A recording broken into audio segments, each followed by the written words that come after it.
Hey guys, it's Klaus. Let's watch a game with one of the tanks in the game that must, by default, always remain the best tank in the game. And it's the Russian Tier 10 heavy tank, the IS-7, driven by Seve-16 Destroyer. Is it Seve or Sieve? Let's call you Seve because that just sounds nice. And what do I mean by that blasphemous statement that I just made there? The IS-7, which must be the best tank in the game. What do I mean? Well, we all know that when new lines are introduced in this game, whatever they are, German or Japanese or French or Czechoslovakian or whatever it is, any new line is always made to be a little better than the previous lines to give people incentive to play. And what that does is it introduces a little bit of power creep into the game because there's always the next tank you should get and go for the tier 10 because it's really good. And as new ones are introduced, there's always one that kind of works its way to the top. And then what happens is the IS-7 is buffed to keep up with the power creep. I'm not kidding. This thing has been buffed countless times. And by now, in the state it's in now, it has among the best armor in the game. It has among the best guns in the game. It has among the best soft stats for shooting or for terrain resistance in the game. It's one of the fastest tanks, never mind heavy. It's one of the fastest tanks in the game. It scoots around like a medium tank. It's basically started off as a super heavy Russian tank with certain characteristics, and through time has been buffed so that it has the characteristics of all the best tanks in the game combined. So it's a fast, heavily armored, hard-hitting, fantastic soft stats and gun handling, medium, heavy tank with an impenetrable turret and very few weak spots anywhere. And that's the IS-7. And it's Russian, of course. And on top of that, any other tank that ever gets statistically close to the IS-7 is immediately nerfed or removed from the game to ensure that the IS-7 is always on top. But just because you have what is the best tank in the game doesn't mean that you're always going to win or that you're invincible. That's not what the best tank in the game means. You can still lose in the best tank in the game because there's 30 people playing this game and you're just one out of 30. But what it does mean is when you watch Clan Wars in Tier 10 now, you'll see 13 IS-7s and 2 Object 140s versus 13 IS-7s and 2 Object 140s. Because why the fuck would you play anything else, right? There's no roles for tanks in this game. It's just there's some good ones and there's some bad ones. And this is a really good one because it's a heavy tank. It's got fantastic armor, but it's still faster than a lot of medium tanks.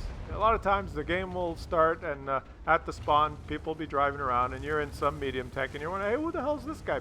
What tank is that? Oh, it's an IS-7. He's like ahead of you and you can't catch up because they buffed the speed because reasons. Anyway, forget about all that. Let's just watch and enjoy this game here.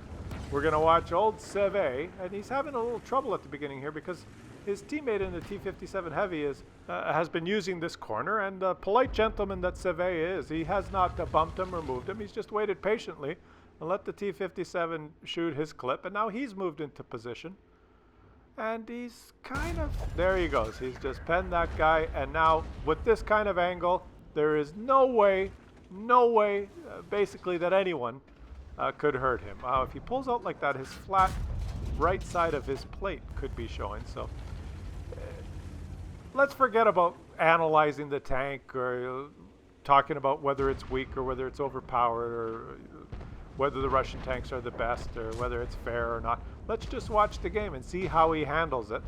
And he's kind of just, I don't know what he's doing. He's distracted or he's playing this corner, but he doesn't want to just poke out because he can get penned. It's not that this tank is invincible. It's that, well, everybody knows that when you're driving an IS-7, you just have the opportunity almost all the time to get lucky because of just the way the armor in the tank is, and other people will do the completely correct thing. They'll flank you they'll surprise you and show up on your side and carefully aim and shoot you in your side, and you should take 480 damage.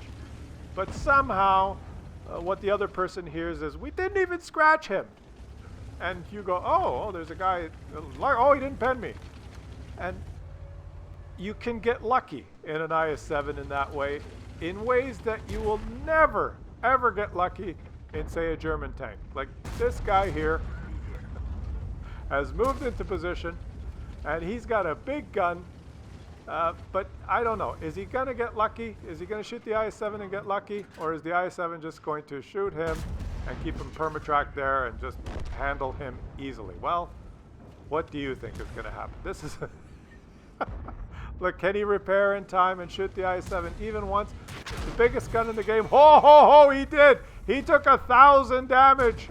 1,000 damage from the German tank. I stand, look at that.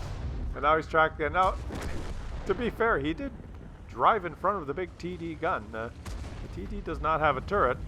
I mean, he could have driven beside him, but he did not. Look at this gun handling, though. Yeah, he got penned. Are you happy? Yeah, I told you, he's not invincible.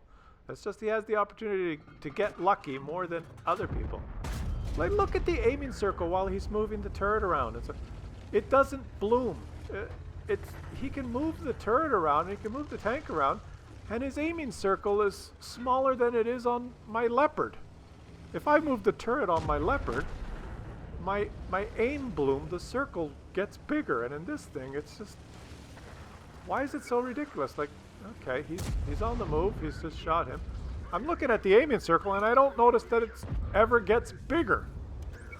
Like, what does that even mean? Okay, what is this thing? Is this one of those new... Yeah, it's the new premium tank that if you bought, you probably are not very happy playing it, because it has a lot of weak spots, but when it's playing tier 10, it doesn't even matter if they shoot your weak spots. They can pretty much shoot you anywhere. Like, whatever.